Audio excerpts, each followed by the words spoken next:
জীবনে আমি যাদেরকে বেশি গুরুত্ব দিয়েছি তারাই আমাকে সব থেকে বেশি অবহেলা করেছে। ভুল পথে যাত্রা আর ভুল মানুষকে ভালোবাসা, এই দুইটাই একটা মানুষের জীবন নষ্ট করে দেয়।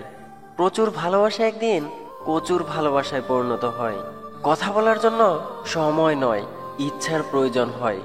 পরিস্থিতি যখন মানুষের বিপরীতে যায় তখন হেসে সব মেনে নেওয়া ছাড়া আর কিছু করার থাকে না।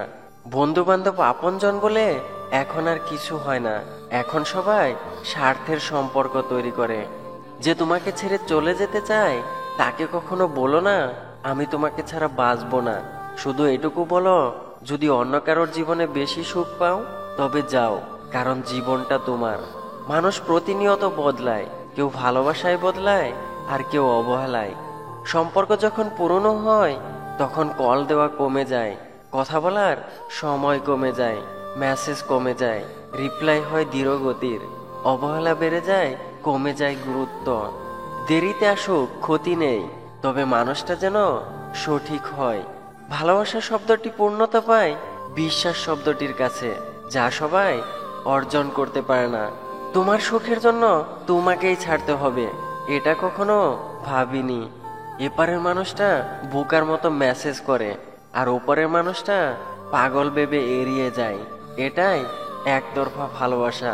কি দরকার ছিল এত অভিনয় করার? বলে দিলেই পারতে তোমাকে আর প্রয়োজন নেই। যে ঘুমিয়ে আছে সে কি করে জানবে যে তার জন্য কেউ সারা রাত জেগে আছে? আমরা ভুলটা কোথায় করি জানো? গুরুত্ব না দিয়ে গুরুত্ব খুঁজতে যাই। পৃথিবীতে মানুষের ভিড় যত বাড়ছে মানুষ তত বেশি একা হয়ে যাচ্ছে। প্রিয় মানুষটির সাথে দেখা করতে গেলে হাতে কোনো উপহার নিয়ে নয়, হাতে একটু সময় নিয়ে যেও। কেউ একজন ফুলকে জিজ্ঞেস করলো, তোমাকে যখন গাছ থেকে ছেঁড়া হয় তখন তুমি ব্যথা পাও না? ফুল হেসে বলল, যে আমায় ছিঁড়ছিল তার খুশি দেখে আমি সব ব্যথা ভুলে গিয়েছিলাম।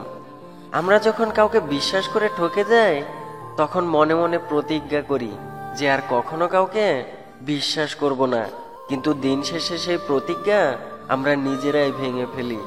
যারা সবাইকে নিয়ে ভালো থাকতে চায় তারাই এই পৃথিবীতে বেশি কষ্ট পায়। হাসিগুলো সবার জন্য হতে পারে, কিন্তু চোখের জল কোনো একজন বিশেষ মানুষের জন্যই পড়ে। আমাদের ভিডিওটি আপনাদের কাছে কেমন লাগছে তা অবশ্যই আমাদের কমেন্ট করে জানাবেন।